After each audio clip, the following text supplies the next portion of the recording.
Hello, everybody, and welcome to this week's edition of An Extra Slice of History with the Butterfly Princess. This week, I'm starting off a bit of a series. I'm starting off, the series I'm starting off is about the whole,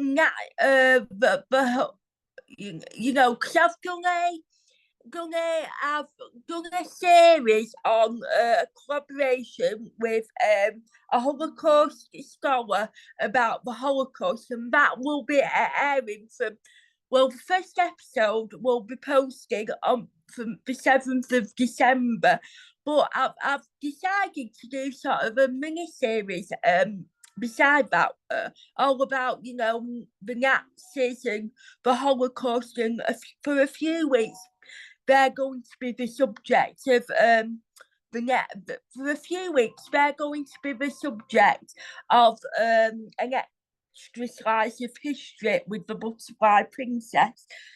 So this week, to start off the series, I've decided to tell you about the Nazi dictator, and sort of how the Holocaust all began with this despicable man, and that is Adolf Hitler. Now, I'm going to tell you a bit about Adolf Hitler, what he did, what his life was like before he became a Nazi dictator, and so forth. So, as we know, Adolf Hitler was the main architect of the Second World War, and this was after he became the leader. He became a Nazi dictator by becoming the leader of the Nazi Party of Germany in the 1920s.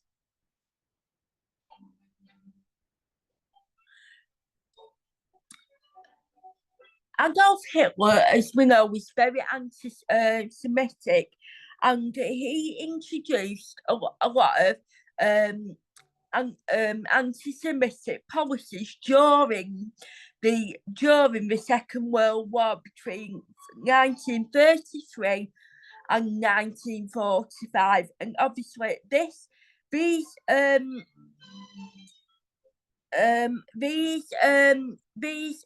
anti-Semitic policies ultimately led to the death of 6 million Jews during the Holocaust. Now, as we know, Jews weren't the only victims of the Holocaust. Obviously, Hitler had anti-Semitic policies against prisoners of war,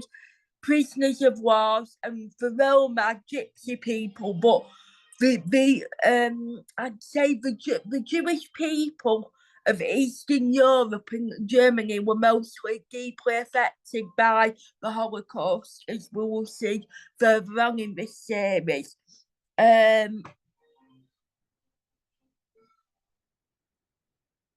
So, who was Adolf Hitler? So, Adolf Hitler wasn't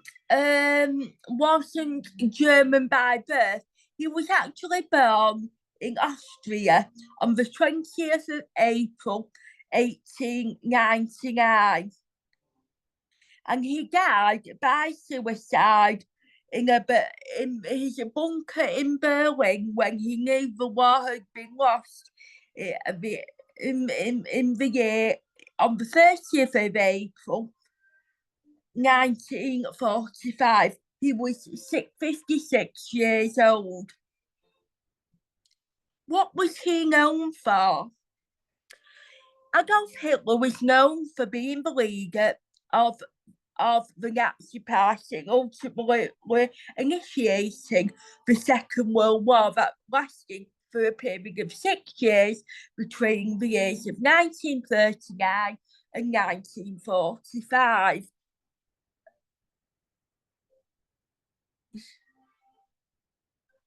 He replaced a gentleman called Anton Drexler, who was the party chairman of the Nazi Party, and he did this, and he became the chairman of the Nazi Party in July 19 in July in the year of 1921.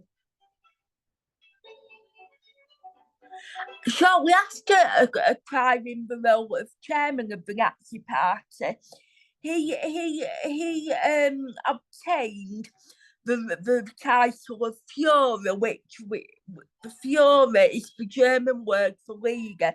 So he became the leader of the Nazi Party.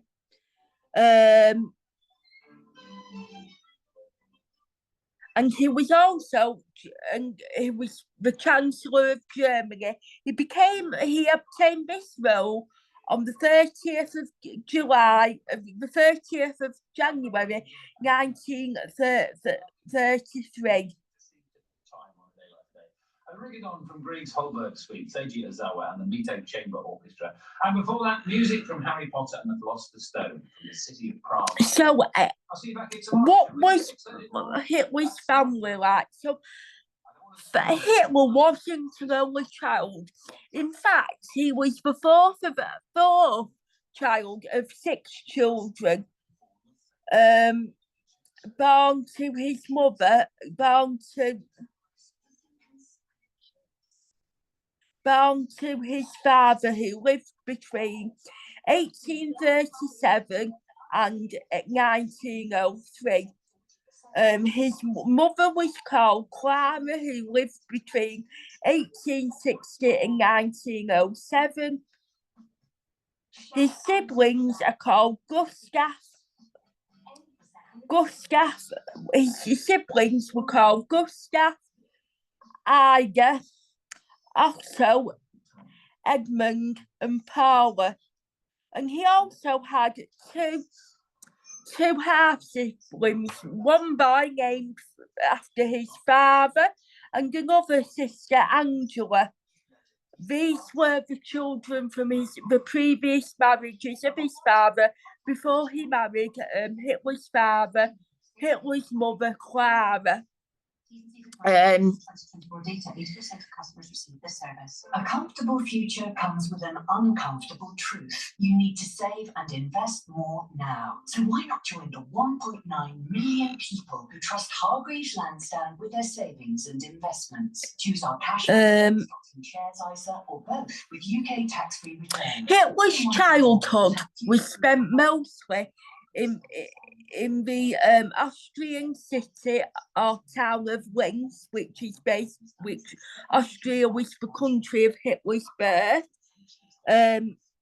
He maintained a very difficult relationship with his father throughout his childhood, and this resulted in many arguments.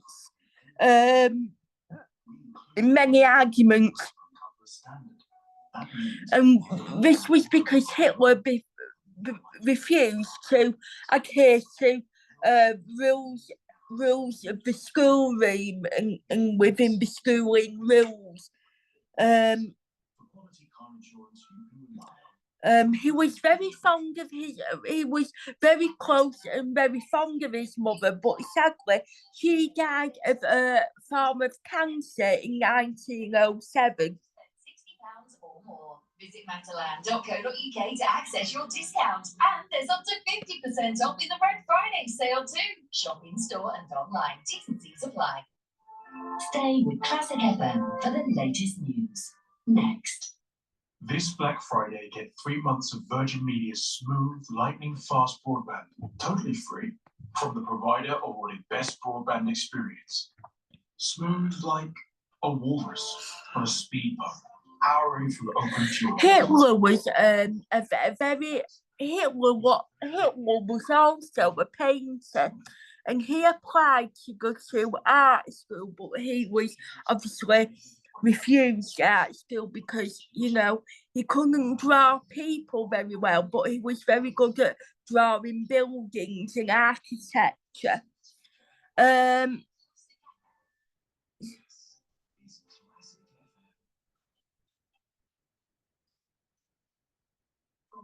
and he was an artist between 1910 and between the years of 1910 and 1914. Campaigner Dame Esther Ransom says she's disappointed that the health secretary's been. And he sustained a living by moving around the various different hospitals in the Austrian town, in the Austrian city, in the capital, Vienna. I think that all members of parliament and people across the country will be making this decision based on a number of factors in their own lives, because that is important, that people are able to assess all the evidence and that decisions are. Because now he wanted to, like I said, he wanted to go to art school, but although he could draw, and paint buildings quite well, which would, I suppose, serve him well for his later role as the architect of the Second World War, he couldn't draw people very well, and this was the reason why he was refused admission to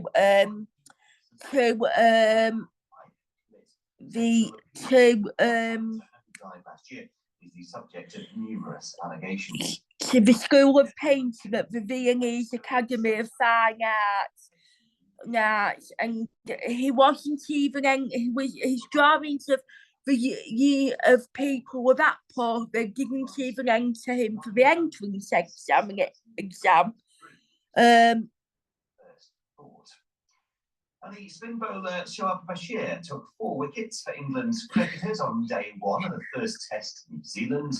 The hosts closed on 319 for 8, having put into bat in Christchurch. Look at the weather, dry and bright for most today. Although he failed to obtain a career within painting or of an artist, he did have many other qualities and skills in other areas. Banging the drum for Thursday and indeed blowing a fife, so bravo. Welcome all to this splendid morning of music, starting with the bell.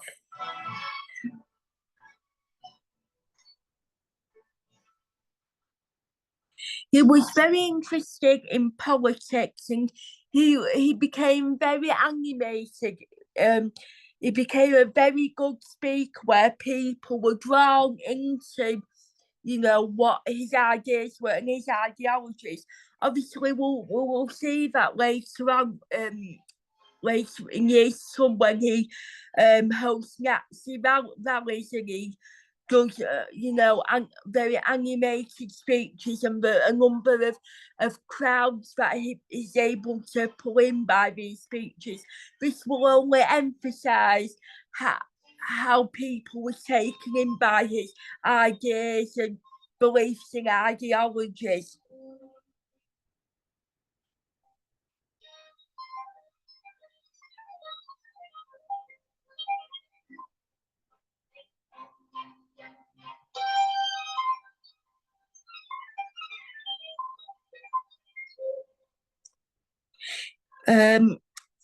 Now, Hitler also served in this First World War, the Great War, which lasted between 1914 and 1918.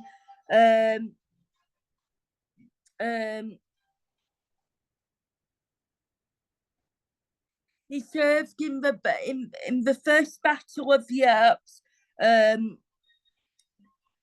according to Hitler himself, he lost.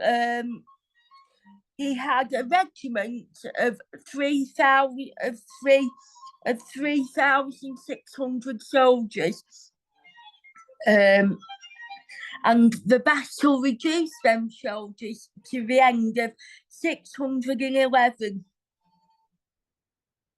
And he was only 42 of the main survivors of his regiment. His role was, he had the role of a trench runner, and he was also wounded at the Battle of the Somme that was fought during the First World War.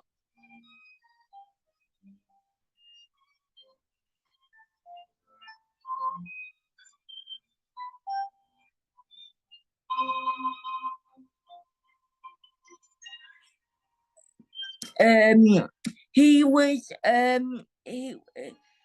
injured in a gas attack by the British on the 13th and 14th of October 1918. And while he was recovering from temporary blindness in a hospital, recovering from his injuries, he learned of Germany's surrender, and he thought this was a weakness, and he never fully got over Germany's surrender and losing the First World War.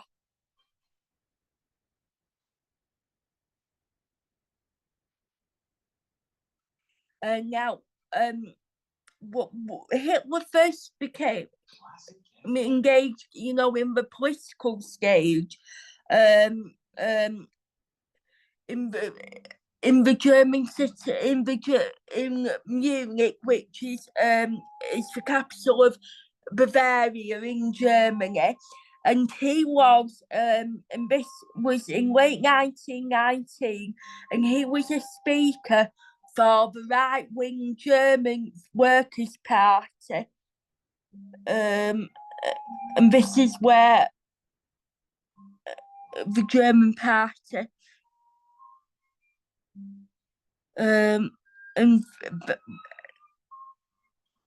they changed their name to National something.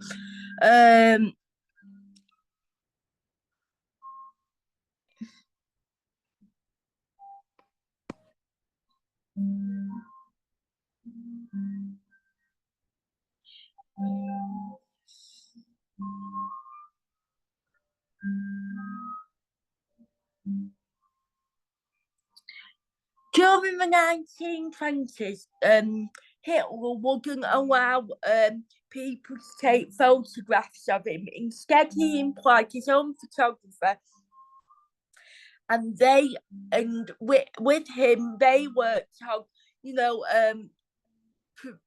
on projecting Hitler's image, a powerful image of him. You've probably, I've seen documentaries, programs, on Hitler various times, because this is another period of history that fascinates me, the Holocaust and the persecution of the Jews during this time. And within that documentaries, they've shown a lot of images of Hitler practicing his photographic prowess. So you see him, with his hands outstretched, with his facial expressions. That is how Hitler wanted to be portrayed in photographs. And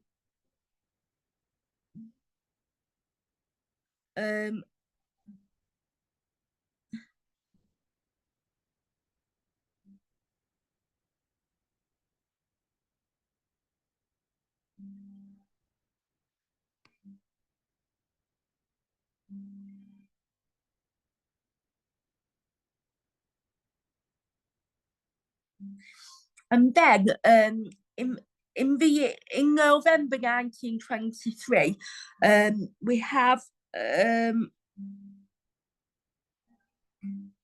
have something that became known as the Munich Beer Hall Putsch. Now, this was where Hitler and his supporters really wanted this was their first attempt to take power, to take political power, but obviously this attempt failed. So around 2,000 other Nazis took part in violent daytime protests and things like that. And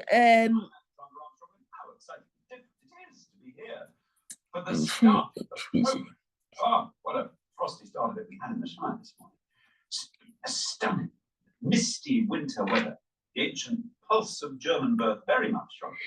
He wanted to emulate. Hitler wanted to emulate the the force of power that Mussolini had shown when he himself had marched through Rome, and he became fascist leader of Italy in 1921. So Hitler sort of and his supporters marched through Munich in order to take power, but this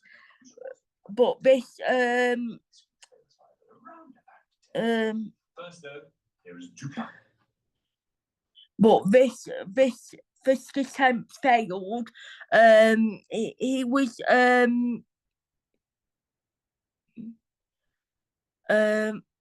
14 Nazis were killed when they were caught by police, and Hitler was put on trial and found guilty of treason, and he was sent to prison, where he only served a short time in prison. And it was during that time in that prison where Hitler sort of really expressed his ideologies and his ideologies and mad ideas and his hatred toward the Jews in his book Mein Kampf, which translates into My Struggle.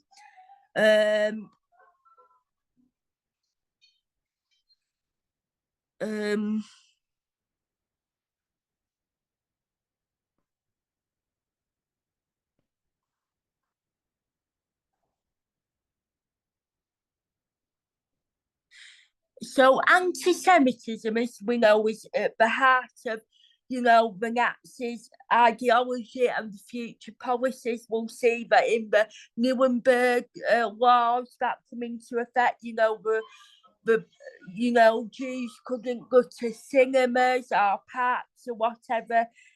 They weren't allowed mixed marriages or anything like that. So as we know, Hitler wasn't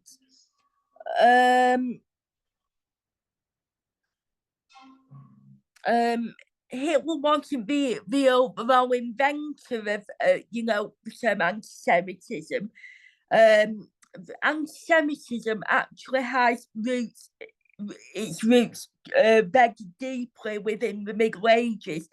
There have been, as we touched up in the series of the Holocaust with Jennifer Bayer, the Holocaust scholar that I collaborated with in order to create that series.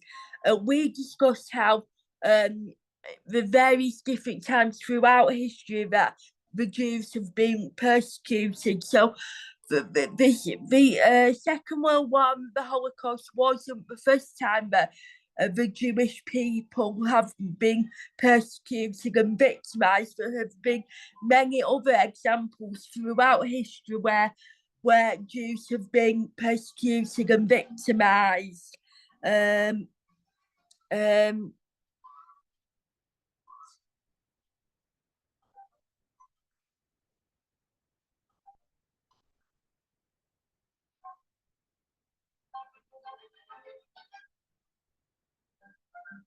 And one of the reasons why, the Jews were and other times throughout history of why they were persecuted was in the 16th, 13th century.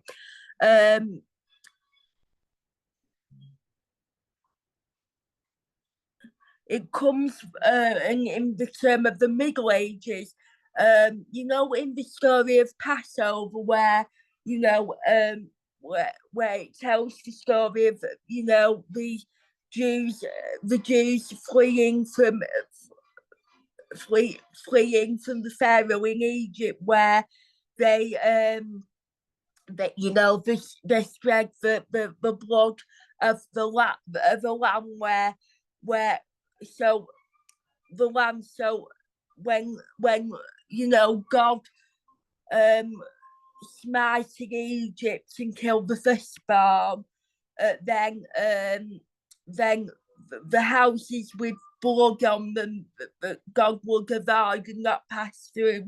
But it was believed that throughout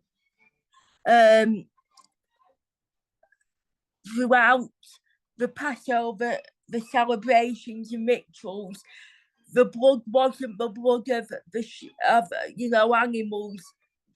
It was widely believed that that blood was the blood of Christian children.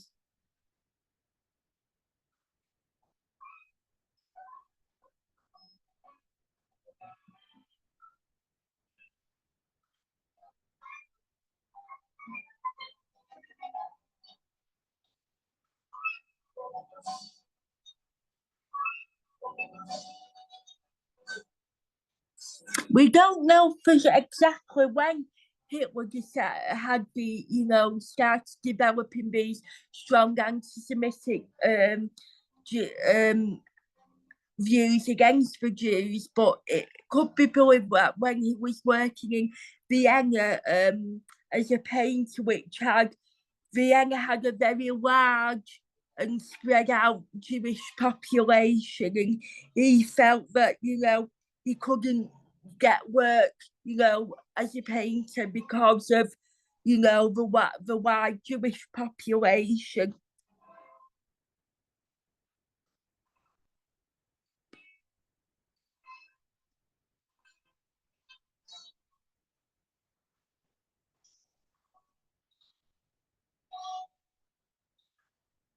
And ultimately, he blamed the Jews as well for the defeat of Germany in the First World War.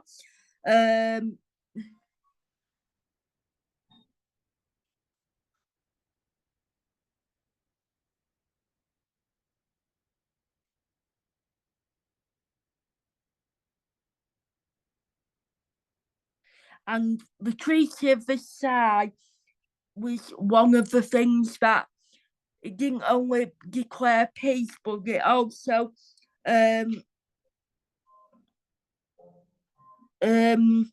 so demanded the loss of German territories, and Hitler wasn't happy with that. He wanted to get them German territories back under German rule.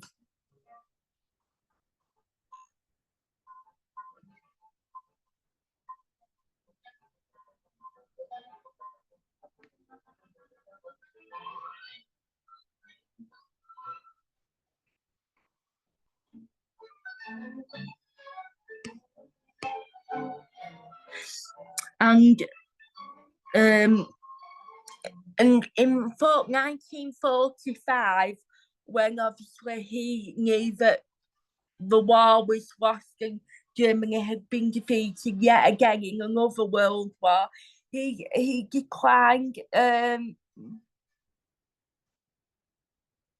He withdrew to his bunker in Berlin, where he took his own life by, shooting himself, or he could have took part, had a cyanide pill. He wasn't alone in this bunker. He had various other loyal supporters who thought, they couldn't live in a Germany or a world without Hitler, so they died with him. But one of them was obviously his wife and mistress, Ava Braun, who he'd married the day before. The other was the Goebbels family. Joseph Goebbels was the head of the propaganda machine within the Nazi regime, and I'm going to be doing a future series on the main players, the main characters of the Nazi regime in a future series. But Joseph Goebbels, along with his wife, decided to kill themselves along with their 6 children. So they died in the bunker along with Hitler and his wife Ava Braun. And when Hitler was died from suicide, his body was taken out and doused in petrol and burned to cinders, which was quite a fitting end to, because considering that he sent millions of Jews to their deaths from gas chambers in concentration camps, it was quite of a fitting end that Hitler was burned, remains was burned, being doused in petrol, although it would have been even more satisfying had he faced, he faced justice for his crimes, like many did at the Nuremberg trials that followed. So that concludes this week's episode of An Extra Slice of History with the Butterfly Princess Show. Join me again next week for the next edition of An Extra Slice of History with the Butterfly Princess, where I will be telling you about what life was like in Nazi Germany for women and children and other people. So that should be a fascinating episode. But until then, take care of yourselves, and I'll see you again very soon. Bye. This morning's journey was more relaxed. I'm on a train, whizzing through the beautiful Suffolk countryside, frosted fields, ephemeral mist, and golden sunshine. You're exactly right, Kevin. I saw the early stages of this. Have a lovely day, Kevin from Sonic. Yes, we did bump. I think bumping. We were, of course, like sardines, weren't we? Next to one another, but very, very